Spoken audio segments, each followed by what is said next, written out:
السلام علیکم ملګرو، څنګه یې ښې؟ امید دی د الله تعالی نه چې ټول به روغ جوړ یئ. ملګرو، نن زه ستاسو په خدمت کې یو ډېره زبردسته وظیفه شیر کوم.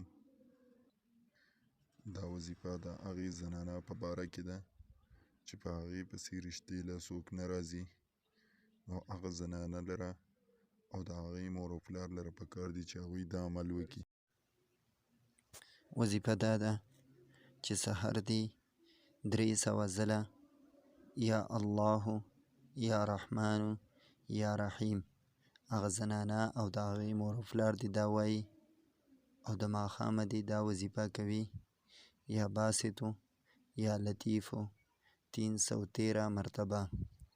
انشاءالله الله جل شانه به ضرور به ضرور دا زنانه ته ښه رشته ورکوي.